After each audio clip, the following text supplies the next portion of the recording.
Tell me about the beginning of Matoaka Pocahontas' life. Look, one of the first things we've got to give our listeners and our viewers a chance to recognize is almost everything that we think we know about Matoaka Pocahontas is utterly wrong, including her very name. Pocahontas is a kind of infantile child name that she never would have used herself. So I'm begging the listeners, I know that you've switched in to hear about, quote, Pocahontas. I'm doing scare quotes at the moment, but we're going to talk about Matoaka all through the rest of this episode, because I think that's doing homage and respect to a person who it's pretty difficult to overstate how terrible parts of her life were, how badly she was treated. So forget the Disney movie, forget any of these romantic stories and ideals we've been fed about her and John Smith and romance. They're wrong.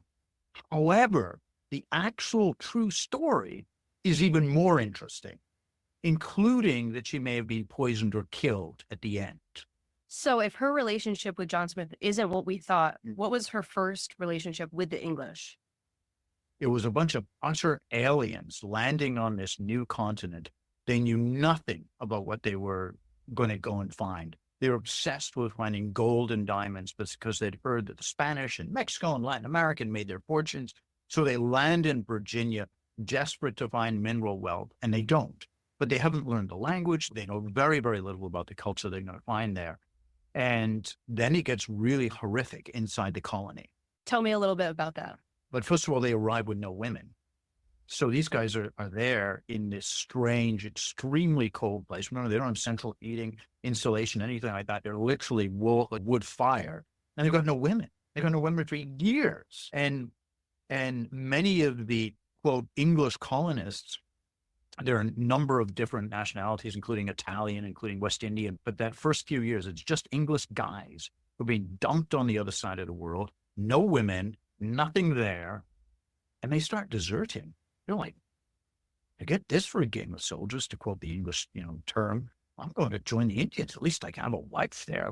And they start running away. They start deserting. So the English governors and the guys in charge of these colonies start massacring their own people. Forget what they do to the Indians. We'll deal with that later. But just the appalling punishments, executions within Henricus and Jamestown is pretty shocking to a modern day reader. Now, defenders of those places would say, hey, if they didn't do that, everybody would have left and the discipline would have collapsed and there would have been massacres. But it's undoubtedly, there was a really hard regime inside those encampments. So there was some early initial trading between the indigenous bands and the English colonies there.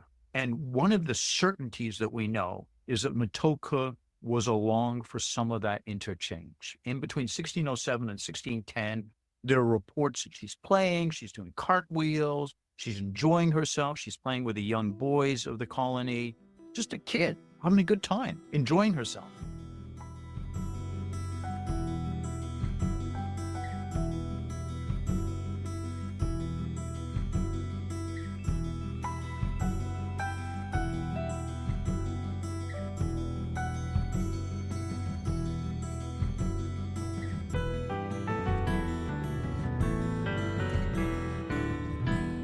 Good morning, good afternoon, good evening, wherever you are in the world. On behalf of myself and the whole CrimeWaves team, we hope you enjoy this special edition of the show.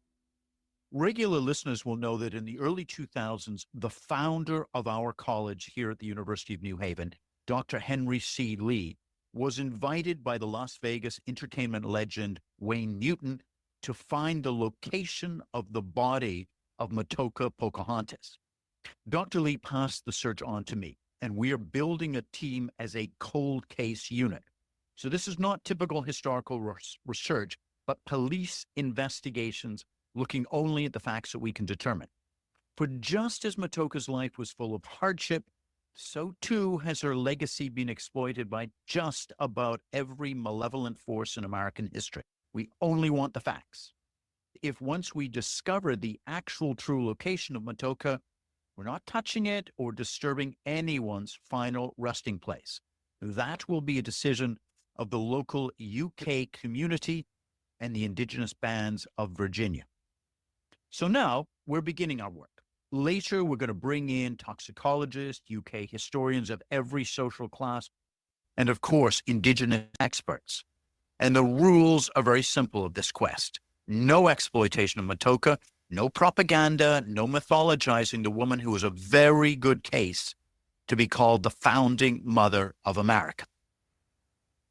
Now, the musical bridges in this episode are the songs, the hits of that time. In this episode, we wanted to share with you the very basic facts of this case. And to do so, one of our brilliant students, Jamie Pereira, a junior in forensic science, that's the field of biological determination of causes of death and crime scene, she's begun the research into one of the mysteries around Matoaka Pocahontas. Was she murdered?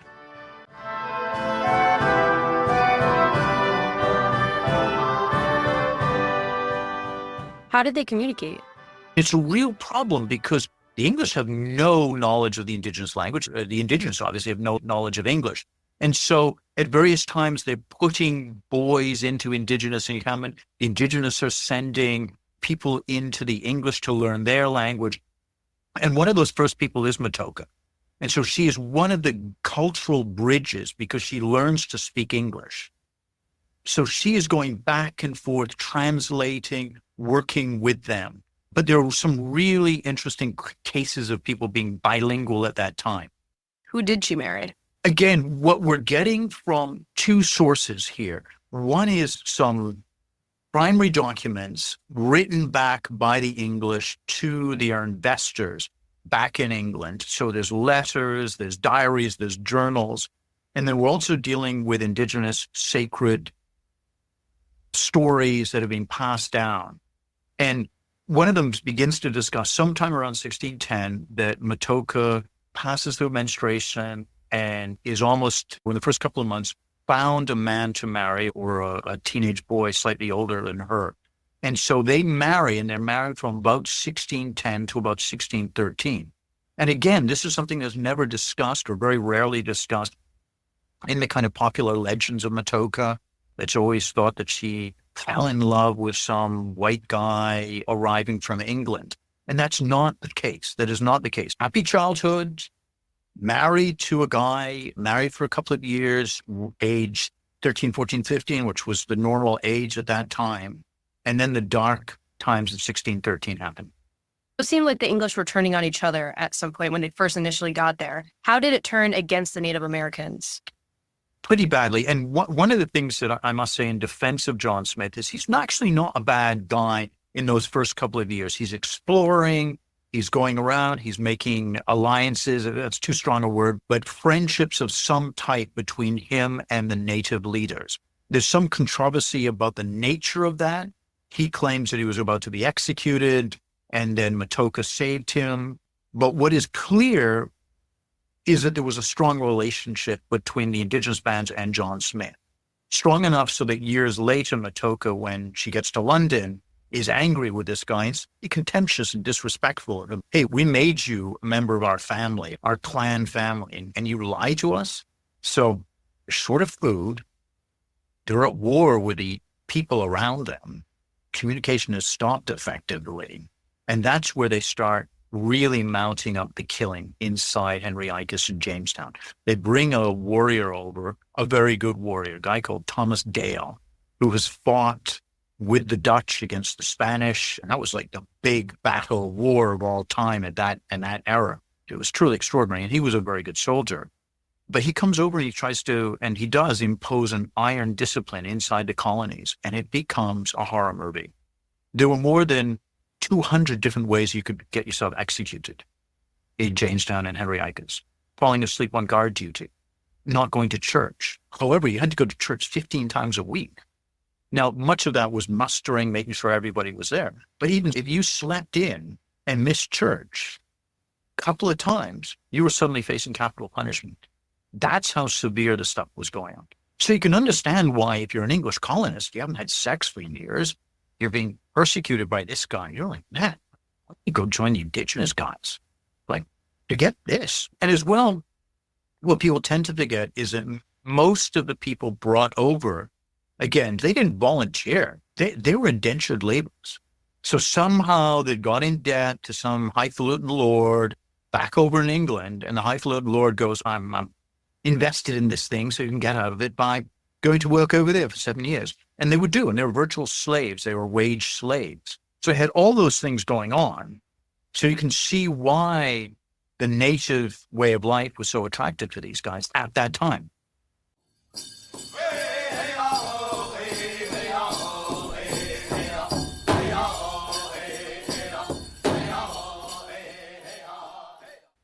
But there was a lot of violence coming from the English.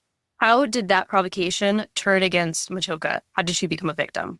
Look, first of all, it was a full-on war between the indigenous bands and the English. But the English colonies were divided upon a couple of small settlements, and then there were indigenous bands within indigenous bands. And what one of the guys does is he basically plots a human trafficking, kidnapping of Matoaka. Matoaka is known to be the favorite daughter of the head king of the indigenous. But they find her, she's now being married off to a smaller indigenous band. And they essentially go behind her back to the chief of the band and they say, we'll give you a copper cooking pot if you give us Matoaka. And so they lay out a plan to steal this kid. She's now roughly 14, 15. She's the ceremonial friend of the chieftain's wife in this particular band. So she's trusting them. And we have this in primary documentation. The very people that steal her, the very people that come up with this plan to human traffic her with the price of a copper pot, write it down and they're like, oh, yes, we clever. We did a very good job by doing this. And so they bring them on the ship. The chief and his chief wife say, oh, I so want to get on. Matoaka's, I still want to go on the ship. Guys, we shouldn't be on the ship. They come on, they drink, they rest, and then the other indigenous are taken off and she is left on and she's desperate to get off. She's screaming. She's pleading to get off, and the English just laugh and sail off. So just remember that moment of human trafficking and kidnapping of Matoaka with all the romance that we've seen purported of between her and John Smith. It really is a desperate lie. This is the truth about Matoaka. She was kidnapped. She was human trafficked for the price of a single copper pot. What were the conditions like of her imprisonment? Look, what we know was the people writing about her imprisonment were the same people imprisoning her. So they were saying, oh, things are great. But you can see almost between the lines that she's protesting. They talk about her being deeply miserable. They talk about her shouting and arguing and fighting back over the first few months. And then gradually you have a sense that something was going on, whether it was beatings, whether it was torture, whether it was something worse, that gradually was getting her down. But there was no doubt that Matoaka, after she was human trafficked, after she was kidnapped and seized by the English forcibly and jailed, was fighting hard against them. What was her treatment like in captivity? It's difficult to speak about how bad it was if you follow the indigenous oral tradition. The English primary sources describe her as being forcibly dressed in Western clothing. She's living in isolation. They say that they treated her very well, but remember, they're feeding her food that she's never eaten before. They're making her dress in clothes that she's never worn before. There is also a forcible religious, quote, education. The English colonists are desperate to get gold, and they're desperate to convert people. And most of the indigenous people have just said, no, we're not interested. And so here they have finally got a captive, and they're desperate to convert her. And that psychopathic maniac, Thomas Dale, who's an excellent warrior and arguably keeps the colonies on track by executing lots of people and when forcing discipline, quote, takes a special interest in her education. The indigenous bands say that, quote, special education went far further and that there was an offspring that could have come from that, quote, special education. We don't know. We do know from the primary sources that, quote, special attention was paid to her. And that, quote, special attention lasts the better part of a year. There's negotiations going back and forth between Powhatan, who is the supreme chief in the indigenous bands, and the English guy, Thomas Dale. And finally, they agree to meet. They agree to have a peace treaty or peace negotiations. And that's where it's like a scene out of Game of Thrones. Because Powhatan, whoever goes to the person loses face.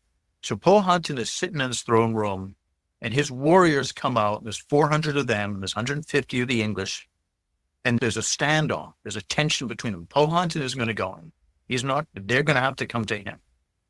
Thomas Dale, on the other hand, has his daughter, his favorite daughter, and he's sending terms of reckoning to Powhatan.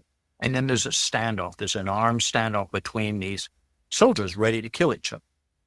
And in the midst of this, it seems that a peace deal is arranged where a settler, a guy named John Rolfe, will marry Matoaka as a symbol of peace, as a symbol of ending the war.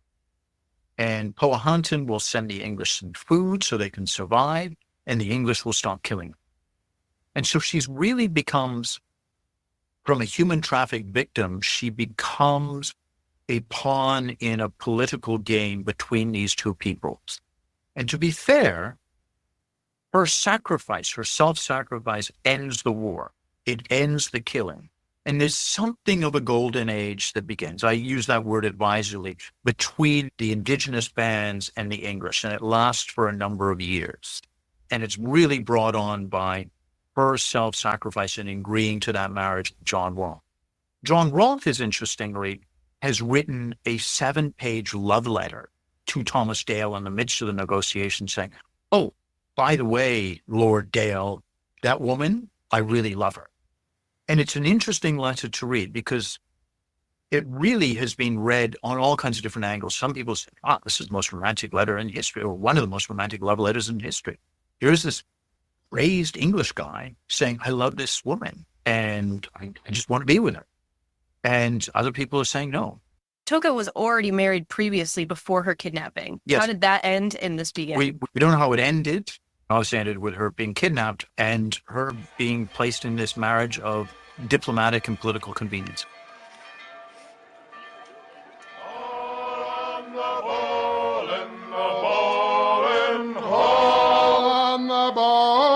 Before she starts a-rolling. Now Matoaka is in a position of an ally. How did Matoaka end up in England? So we have a couple of years of peace there. And remember, it's a colony, and they're sending back their letters to all their investors back in London. They're saying, hey, things are great now. We have this peace. We have this Matoaka person. She's married to one of us. We're building a she's converted to Christianity. So the London investors invite them back, them being Thomas Dale, who was the crazy guy running the place, Samuel Argyle, who was the guy who was human trafficking, John Rolfe, who was her husband, and Matoaka. But this is where it gets really interesting. A band of indigenous natives comes with them, including a close spiritual advisor, Powhatan. And so there's about a dozen natives who get on board the ship. And so it seems like there's two things going on. One is to sell the investment to more people in England so Virginia colony can rise up more. And two is so the natives can learn about their enemies, learn about what's going on. So it's partly diplomatic, it's partly spy, and it's partly financial. And so off they sail. Now, their journey over to North Atlantic, of course, because Thomas Dale is on the ship, features at least one execution. There's a couple of guys. He says, they're Irishmen, they must be spies, and he hangs one of them. That just, I give you that as a taste of what it must have been like living around Thomas Dale. So they arrive in London, and that's where the story gets really interesting. A Native American in England, how was she treated? I don't want to say there was no racism. There was obviously a clash of cultures. But up until the Industrial Revolution, race wasn't as much of a predominance in English or British society. What was much more important was social class. So because Matoaka was considered the daughter of a king, therefore a princess, she was treated, again, I'll use scare quotes, quite well. At one point, her husband, who's a commoner, the Privy Council of Britain is considering whether they should put him on trial. as a commoner for marrying a noble person. So there's all kinds of weird wrinkles and winkles, but there's no doubt that Princess Matoaka is incredibly popular. All kinds of people want to meet her. All kinds of people are arranging things. She meets King James and his wife. King James is the guy who had the Bible translated. And it's really actually quite a vibrant time in England. Shakespeare has just died, but it's all kinds of interesting things are going on. And for a season, Matoaka is absolutely the person that everyone wants to hang out with and everyone wants to see. She has converted into Christianity. How do they respond to this? They were really interested in that. This was seen as a victory, a symbolic victory. They end up giving £100 to John Rolfe and Matoaka for doing this. And they're saying, oh, we're giving £100 because we want to encourage more converts like that. But there's a really interesting interview. Remember I was telling you about the spiritual advisor of the king who comes along? Mm-hmm. They actually interview him. And when you look at the primary documents, there's actually an interview of what he thinks of the England. And it's really interesting because most of what we're seeing, most of the documentation is what the English think of the natives and what the English are saying, the natives say about them. This is actually where the native guy is saying, you want us to convert to Christianity? And you're coming to our country and talking about brotherly love? And this is the way you live? Forget about it. That's not on. And so you have this literal voice from this other world coming through the pages. Fascinating reading. Anyway, he goes back to Virginia colony. He survives, gets back to Virginia, and people think that he's one of the instigators of the Great War to come because he absolutely hates the English after visiting them.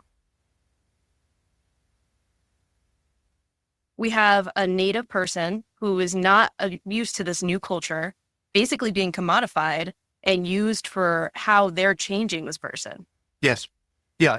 And what's interesting is that there's a number of natives who've come into England. There's a famous guy who seemed to have been picked up in the 1580s through another colony. He's come in. There's all kinds of mystery around him. But what is clear is almost every single native that we've got a record for is desperate to get back to their country, desperate to get back to the culture. They're not sitting there in London, England going, oh man, I want to stay here. Thank goodness I've left.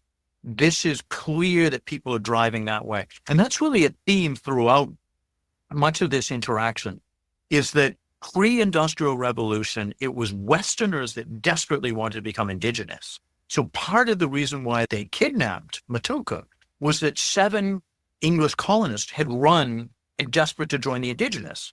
And Thomas Dale wanted those guys back. And that was part of the negotiations. So again and again, I'm not trying to idealize, I'm not trying to mythologize indigenous culture at that time, but it was that way that they were going rather than the other one.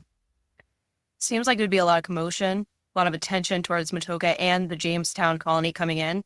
What is the most attention that they got? Look, there's a great scene. It's the 12th night at the Christmas court of King James, and they stage a play. We still have the script of the play by Ben Jonson, and they invite Matoaka and the spiritual advisor to come and watch, essentially, with King James. And so they're on the throne. James and his wife are there.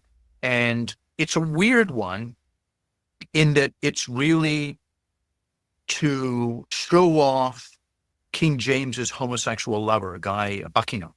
And he's prancing around the stage. And everyone knows it. So again, I'm highlighting it in that it's just an unexpected world, it's unexpected court.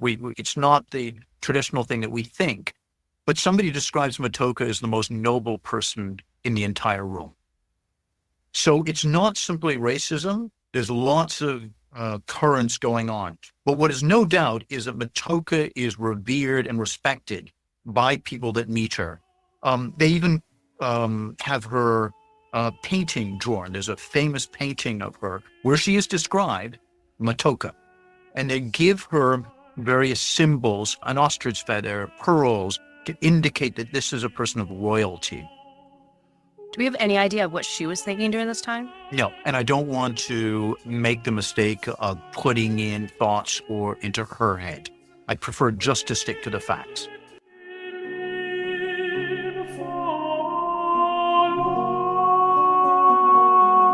They came in wanting funding. They wanted to show their conversion was working in America. What did they accomplish? In terms of the English, and The investors of the colony, it was a complete success. Between June 1616 and when she started her journey back in March 1617, a whole bunch of new investment. They got £100 personally, herself and John Rolfe, for her being the first convert. So there was lots of attention. They were really the 9-day wonder of the court at that time. Well, check, mission accomplished. I think, to be fair, in terms of a spy mission, on terms of the indigenous, they'd also learned a lot. For example, one of the things that they came over with was the idea that there were no trees in England, because somebody had come and only seen London and reported back there are no trees in England. Now they understood how powerful the English were, how much they were up against. And they also realized, I think this is key, is they realized there were going to be coming more of them. They were either going to have to deal with them, they being the indigenous people, were going to have to deal with the English now, or they were going to be obliterated.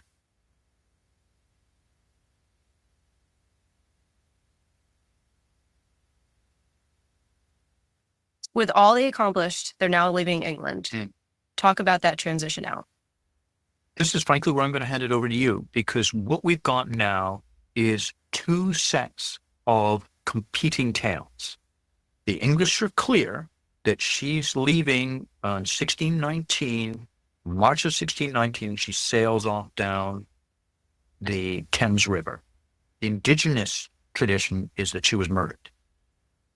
So you spent the last few months looking at these competing claims. You're a forensic scientist, a student of science at one of the best universities in the world for crime scenes. Let's work our way through this. Here's the question. So we get to a 400-year-old mystery. The indigenous sacred tradition says that Matoaka was murdered. The English primary sources only talk about a, quote, mysterious illness that kills her extraordinarily quickly as soon as she gets on board that ship. Let's talk about what happens when she gets on board that ship. Who's with her?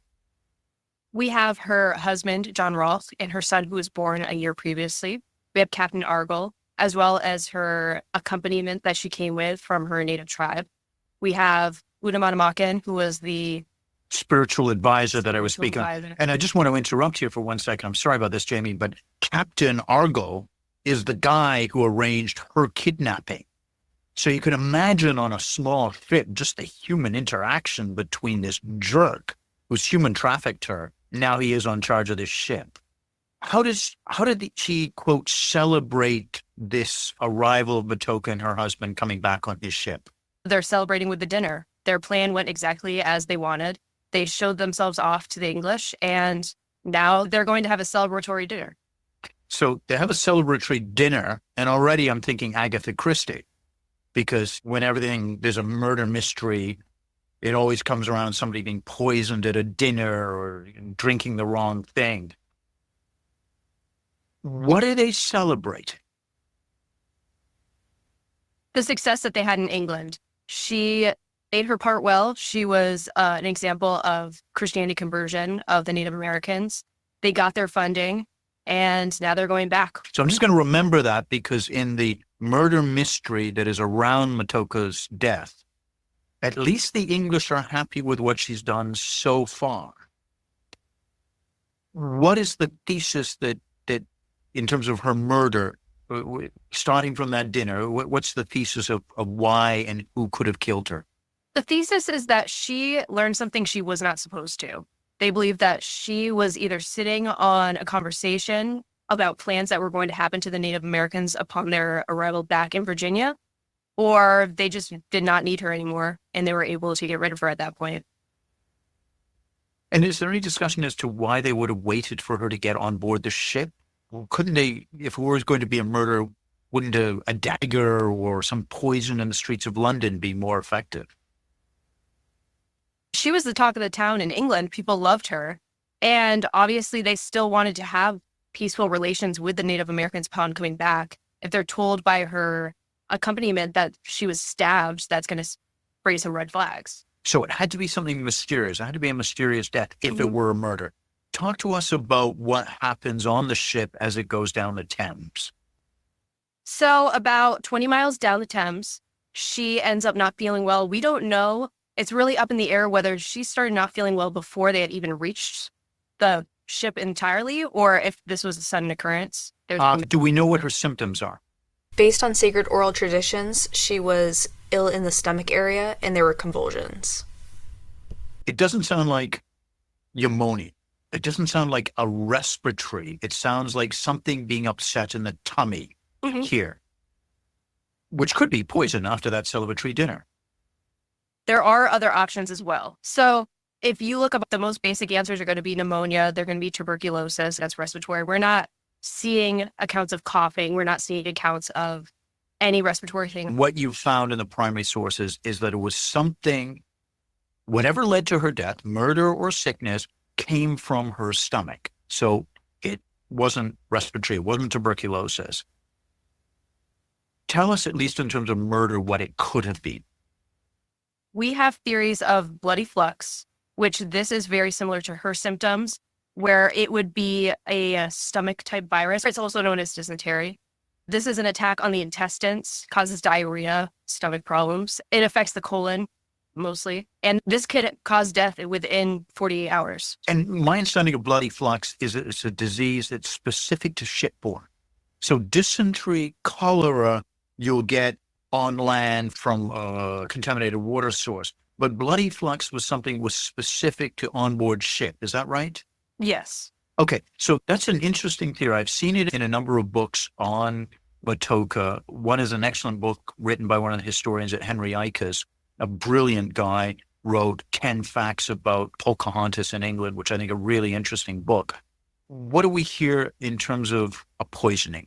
We have a sense of what something that could have poisoned her in that short a time, 24 to 48 hours. What are the symptoms that we know that she had on the ship from Thames down to that village 20 miles away? Talk us through those. Although we're not sure exactly when she got sick, she experienced vomiting and convulsions right after she had that dinner. In terms of poisons that we know that existed in the 1600s, what is the obvious one that comes out at us? The one that sticks out would be arsenic. This is what was theorized to be used. This shows symptoms of abdominal pain, convulsions, vomiting, very similar to the symptoms she experienced. We have a Princess Matoaka who's got on board the ship. She seems okay, certainly well enough to have a celebratory dinner with the captain, hosted by the guy who kidnapped her. As they're sailing down the Thames, they see a small village, now a town that I visited, called Gravesend. And in Gravesend, the ship is stopped. What happens to Matoaka at that point? We are not necessarily sure whether she died on the ship before they had reached the shore. Yes, some sources say that, but other sources say that she had died in the inn that they had went to after she arrived. She was sitting next to her son, who was at this point around 1 year old, and she said that it is enough that he lives. It is enough that he lives. Mm-hmm. And then she dies. Yes. Do we know where she's buried now? We know that she was buried at Gravesend. We are not necessarily sure where her body is at this moment. We may be leading a investigatory research team over to Gravesend, over to London, over to Oxford to examine precisely where her body may have ended up. There's some dispute. The local historians say it was one place, other people say it was another, and it's become quite a story. But let's focus this particular interview on the potential poisoning of Matoaka. What we know from the mystery, just to recap the last few minutes, is she gets on board the ship. She seems well enough at least to board the ship. She has a, quote, celebratory dinner hosted by the guy who kidnapped her. And very quickly, she's sick with abdominal pains, convulsions, high fever, and they have to carry her off and she's dead within 36 to 48 hours. Look, one thing that happened was that in 4 years after Matoaka dies, almost to the day, the indigenous rise up and massacre 400 English. Clearly, the advice of the spiritual advisor that had gone with Matoaka, that, hey, more of these people are coming and the only chance you have of stopping them is to kill them now, had gotten through to enough people. But you're talking about something else that happened, a mass poisoning. Tell us about the incident during the indigenous wars back and forth between the English that gives you reason to think there may be a case of poisoning with Matoaka. In 1623, the English decided to initiate a peace negotiation with the Native Americans. And during this negotiation, they ended up administering poisoned wine to about 200 Native Americans. This was from Dr. John Potts, who came over from London. No. Did Potts come over expressly to administer this poison? He did have the intention of administering the poison. And how was it? Do you know the details of this treaty? I mean, did they all raise their goblets or wine or whatever, and the English drank one barrel and these guys drank the other? When they drank the poison, they were under that impression that went well. We're going to celebrate our newfound peace. So this is like Game of Thrones, season 3, the blood wedding. This is like the red wedding. This is like you invite the people in and then you betray and kill them all. I'll have to believe you on that one. Okay. So you should. It's a great series. Thank you very much. Really appreciate all the research that you've done over the last few months. Is there anything that surprised you about Matoaka's life? What surprised me the most was her age throughout every part of the story.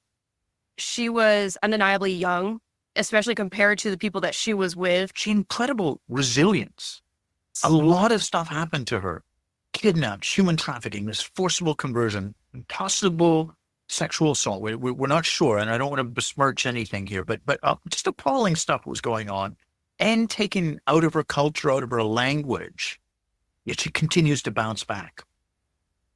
Yeah, she was about 21 when she died. I'm 20 years old right now, and I cannot use a dishwasher. I've never run it before. It's too loud. Yes. I believe that she did show incredible resilience through a lot of these trying times, especially being such a leadership role in her tribe. She took on a lot of responsibility. I think what has surprised me is that it's almost impossible to overstate how badly she was treated during her life. But that exploitation continued of her legacy long after she was dead. And you see almost every single jerk in history, from the Virginia slave plantation owners to the racists of America. And when I say that word, I'm not being sloppy. The actual American fascists planned an excavation in England to recover her body so it could prop up their fascist movement here in America. Then American corporations like Walt Disney have deliberately obscured her true story. So that has surprised me. Yet through it all, her resilience as a person has come out. Thank you for your work, Kim. It's a great honor to work with a student like you. Thank you. Hey, thank you so much for listening to this special edition of Crime Waves. Matoaka Pocahontas, the founding mother of America, was she murdered? It was hosted by my forensic science student, Jamie Pereira. She did fantastic work and research. So please, if you enjoyed the show, subscribe, follow, or like us on whatever platform you get your podcast on. And you'll also hear more shows from either the best investigators in the world or some of my best students. Thanks again, and we'll see you for the next episode of Crime Waves.